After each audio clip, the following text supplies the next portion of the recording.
San Hugo el Grande Hugo de Cluny, 13 de mayo de 1024 a 28 de abril de 1109, fue el sexto abad de Cluny. Es referido a veces como Hugo el Grande o Hugo de Semur, Hugues de Semur, y fue canonizado por la Iglesia Católica en 1121, por Calixto II. Fue uno de los líderes más influyentes de las órdenes monásticas de la Edad Media. Abad de Cluny, nacido en Semur, nació en Brionnais en la diócesis de Fautun, 1024, murió en Cluny, el 28 de abril de 1109. Era el hijo mayor del conde Dalmatuis de Semur y Arenburgis, de Vergy, descendiente de las familias más nobles de Borgoña. Damatius, dedicado a la guerra y la caza, deseaba que Hugo adoptara la misma carrera de caballero y le sucediera en sus ancestrales territorios. Pero su madre, influenciada, al parecer, por una visión de un sacerdote al que consultaba, quiso que su hijo se dedicara al servicio de Dios. Desde sus primeros años Hugo dio muestras de una extraordinaria seriedad y piedad que su padre, reconociendo su evidente aversión al oficio de caballero, se lo confió a su tío, abuelo Hugo, obispo de Auxerre, para que se preparara para el sacerdocio. Bajo la protección de este familiar, Hugo recibió su primera educación en la escuela del monasterio adjunta al priorato de San Marcelo. A los 14 años entró en el noviciado de Cluny donde mostró tal fervor religioso que se le permitió hacer sus votos al año siguiente sin completar el severo noviciado acostumbrado en este monasterio. El privilegio especial de la congregación cluniacense le permitió convertirse en diácono a los 18 y sacerdote a los 20. En reconocimiento por el maravilloso celo por la disciplina de la orden y por la confianza que despertó su sobresaliente talento para el gobierno enseguida fue elegido gran prior a pesar de su juventud. Esto significaba estar al cargo de la dirección doméstica del claustro tanto en lo espiritual como en lo material y representaba al abad durante su ausencia. Al morir San Odilon el 1 de enero de 1049, después de una administración de casi medio siglo, Hugo fue unánimemente elegido abad. El día de su toma solemne de posesión ofició el arzobispo Hugo de Besanzón el día de la fiesta de la cátedra de Pedro de Antioquía, 22 de febrero de 1049. Hugo como abad. El carácter de Hugo tiene muchas semejanzas con el de su contemporáneo Gregorio VII. Ambos ardían en el deseo de extirpar los abusos que abundaban entre el clero, deseaban acabar con la investidura y sus corolarios, con la simonía y la incontinencia clerical, y querían rescatar a la sociedad cristiana de la confusión en la que e inestabilidad política en que se hallaba debido a la avaricia y ambición de los gobernantes. El emperador reclamaba el derecho de nombrar a los obispos, abades y hasta al papa mismo y en demasiados casos su selección se debía a motivos políticos sin tener en cuenta en absoluto los motivos religiosos. Los grandes propósitos tanto de Hugo como de Gregorio, fueron evitar que la Iglesia se convirtiera en un mero patrimonio del Estado y restablecer la disciplina eclesiástica. Si en ciertos casos Gregorio permitió que su pasión sobrepasara la discreción, encontró en Hugo un aliado sin fisuras y hay que atribuir el mérito a la orden benedictina, sobre todo a la rama cluniacense, de extender entre la gente y llevando a efecto en Europa occidental, las muchas y saludables reformas que emanaban de la Santa Sede.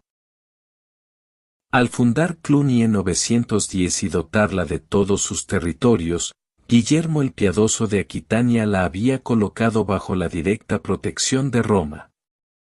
Así, Cluny con su red de fundaciones dependientes de ella, era un arma formidable para la reforma, en manos de los sucesivos papas.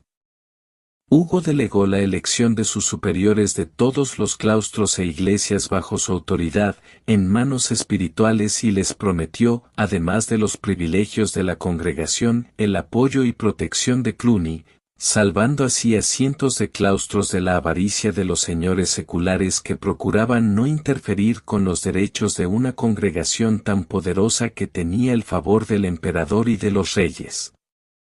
Para asegurarse esa protección muchos claustros se afiliaron con Cluny, se abrieron nuevas casas en Francia, Alemania, España e Italia, mientras que bajo Hugo también se fundó en San Pancras cerca de Luis, la primera casa benedictina en Inglaterra.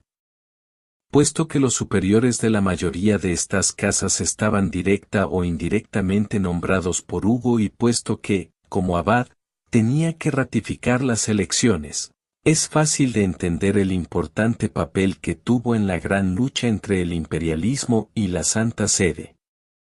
Ya en 1049, con 25 años, Hugo apareció en el Concilio de Reims. Y a petición y ante León IX, expresó tan enérgicamente contra los abusos que se daban que ni los obispos simoníacos pudieron oponerse a su celo. Este fervor contribuyó mucho a que se aceptaran muchas ordenanzas para remediar la disciplina eclesiástica, y León IX se lo llevó a Roma para tener el apoyo del joven abad en el gran concilio que se celebró en 1050 en el que se decidieron muchas cuestiones de disciplina eclesiástica y se condenó las herejías de Berengario. Víctor II, sucesor de León, también mantuvo a Hugo en la más alta estima y confirmó en 1055 todos los privilegios de Cluny.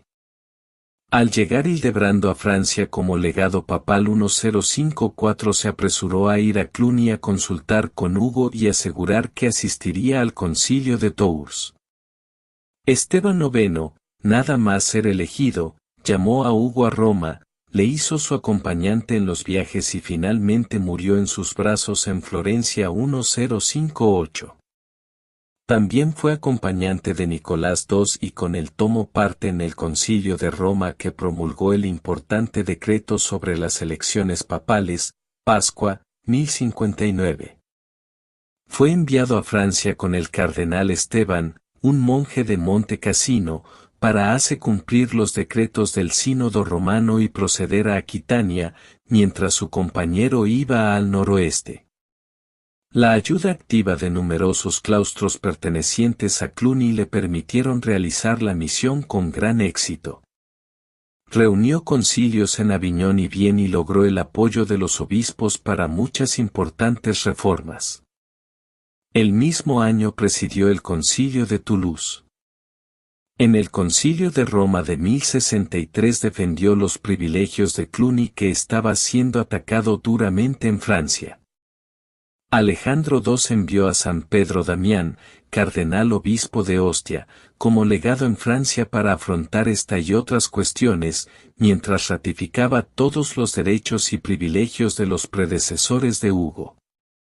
Tras una estancia en Cluny, durante la cual concibió una gran admiración y veneración por el monasterio y sus abades, como se refleja en sus cartas, el legado reunió un concilio en Chalons, que decidió a favor de Hugo. Apenas había ascendido Hildebrando a la silla de San Pedro como Gregorio VII cuando escribió a Cluny para asegurarse la cooperación de Hugo en la promoción de varias reformas. A Hugo le encargó ocuparse del desagradable asunto del obispo Manasse de Reims así como de comisiones en relación a la expedición del conde Braul de Roussy contra los sarracenos en España. Gregorio le pedía frecuentemente que fuera a Roma, por no pudo dejar Francia hasta después de los desagradables acontecimientos de 1076, apresurándose entonces a visitarle en Canosa.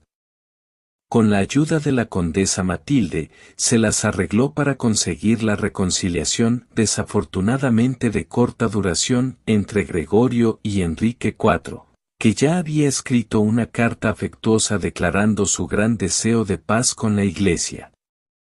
Hugo trató con el legado papal en España el asunto de la reforma eclesiástica y como resultado de su diligencia y el gran favor que le dispensaba Alfonso VI de Castilla, se cambió el rito mozárabe por el ritual romano en todo su reino. Gracias a la ayuda de muchas fundaciones cluniacenses en Aragón, Castilla, Cataluña y León etc., y a los muchos obispos cluniacenses elegidos fue capaz de dar un gran ímpetu a la reforma eclesiástica en estos lugares.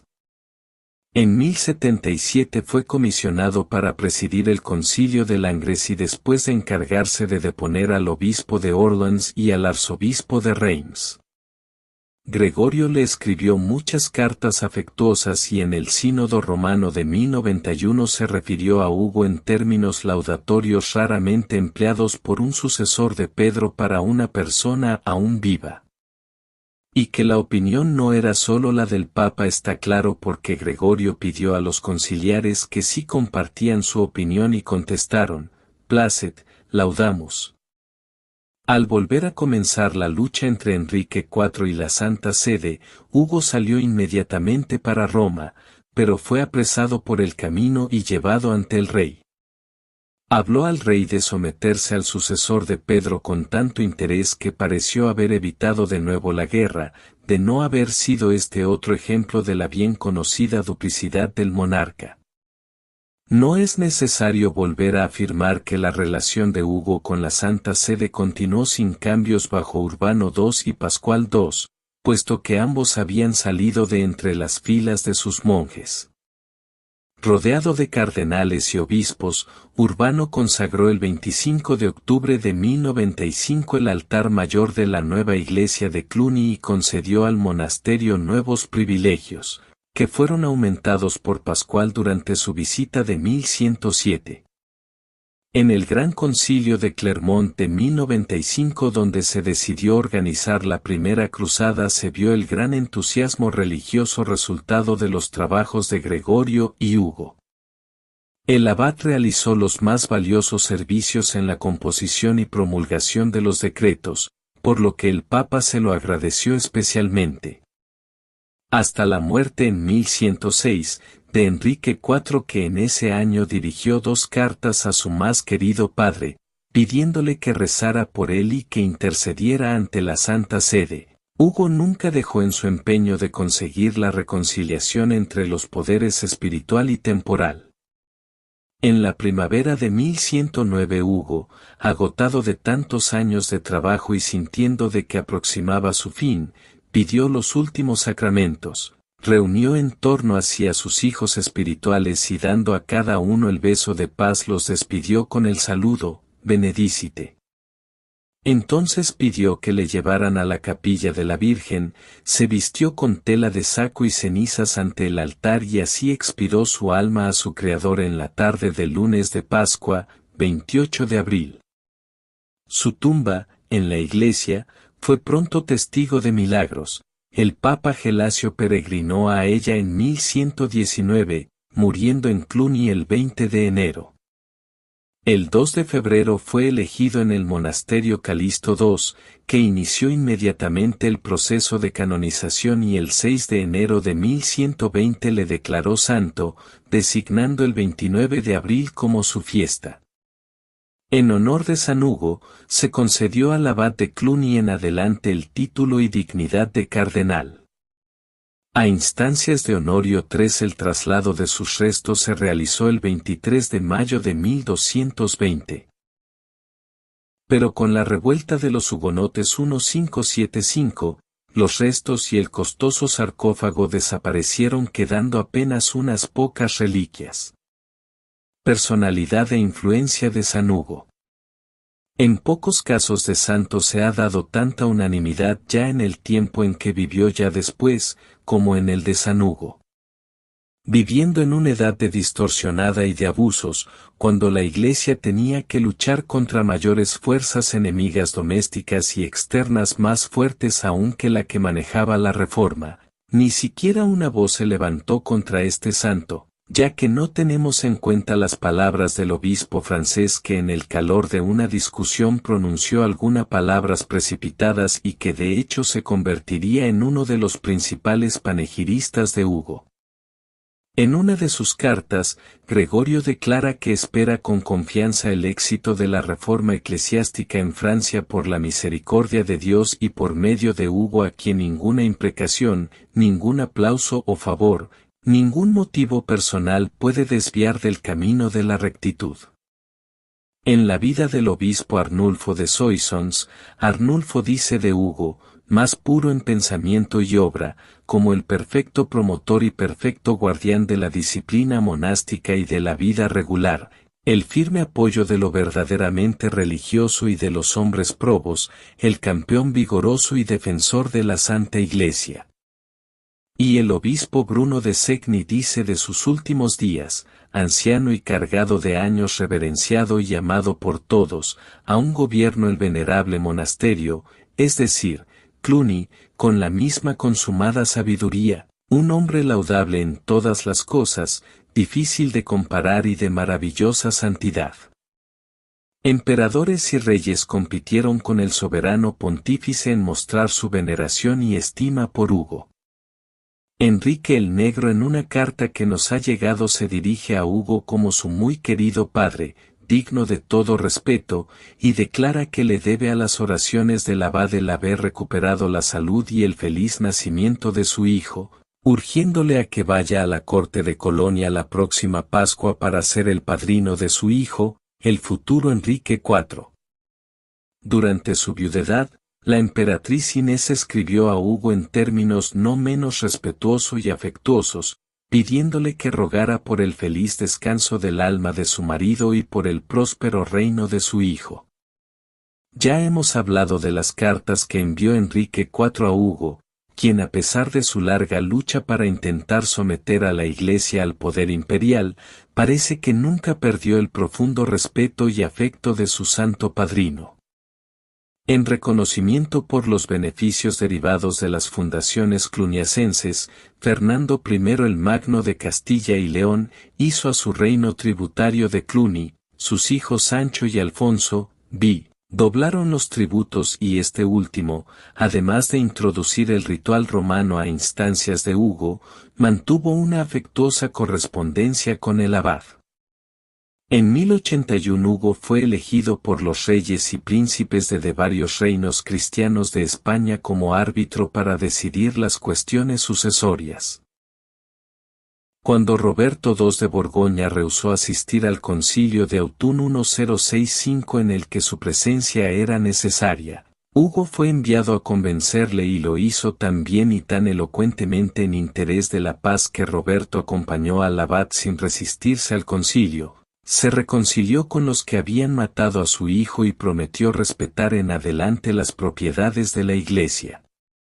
Guillermo el Conquistador, poco después de la batalla de Hastings 1066 hizo ricos regalos a Cluny y pidió ser admitido como un confrater de la abadía como los reyes españoles. Le pidió que enviara 6 monjes a Inglaterra para las necesidades espirituales de la corte, petición que renovó en 1078, prometiendo nombrar a 12 cluniacenses a los obispados y abadías dentro del reino. Hugo se desentendió del tema de los nombramientos eclesiásticos y cuando un poco más tarde fundó el priorato de San Pancras en Luis, tomó todas las precauciones para asegurar a sus claustros dependientes la libertad de elección y respeto del derecho canónico. Poco después se vio la necesidad de esa precaución al estallar la guerra de las investiduras bajo el hijo de Guillermo. El campeón de la Iglesia en esta lucha, Anselmo de Canterbury era uno de los muchos obispos que consultaban con Hugo en sus dificultades y en 3 ocasiones, una durante su exilio de Inglaterra, visitó al abad en Cluny. Para los monjes confiados a él, Hugo fue un modelo de previsión paternal, de devoción a la disciplina y oración y de obediencia sin dudas a la Santa Sede. En el cumplimiento de los grandes objetivos de su orden, el servicio de Dios y la santificación personal, intentó hacerlo con el máximo esplendor y solemnidad en los servicios litúrgicos de Cluny. Algunas de sus ordenanzas litúrgicas, como el canto del Veni Creator en tercia del domingo de Pentecostés y durante la octava, se extendió a toda la Iglesia romana. Comenzó la magnífica iglesia de Cluny, ahora completamente desaparecida, que fue, hasta la erección de San Pedro de Roma, la más grande de la cristiandad y considerada el más excelso ejemplo de románico de Francia. El papel de Cluny en la evolución de este estilo y de su escuela especial de escultura, el lector debe buscar los tratados sobre la historia de la arquitectura. Hugo dio el primer impulso a la introducción de la clausura estricta en los conventos de monjas, prescribiéndola por primera vez en el de Marcinge, del que su hermana fue la primera priora, en 1061, y donde su madre también tomó el velo.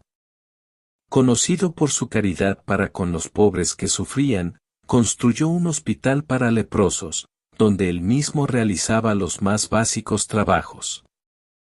Es imposible seguir aquí el efecto que han tenido para la civilización, la concesión de la libertad personal y cívica a los siervos de la gleba y a los colonos feudatarios de Cluny, y el impulso hacia la formación de organizaciones de oficios y comerciantes, de cuyos núcleos surgieron la mayoría de las ciudades modernas de Europa.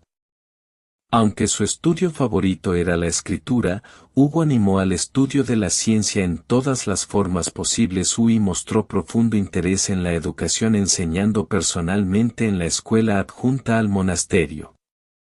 A pesar de la tremenda actividad de su vida, encontró tiempo para mantener una extensa correspondencia. Se han perdido casi todas sus cartas y su vida de la Virgen María, por la que tenía una gran devoción, así como por las almas del purgatorio. Sin embargo, las que quedan y su sermón sobre el mártir San Marcelo bastan para mostrar lo bien que sabía escribir y con cuánta habilidad podía hablar a los corazones.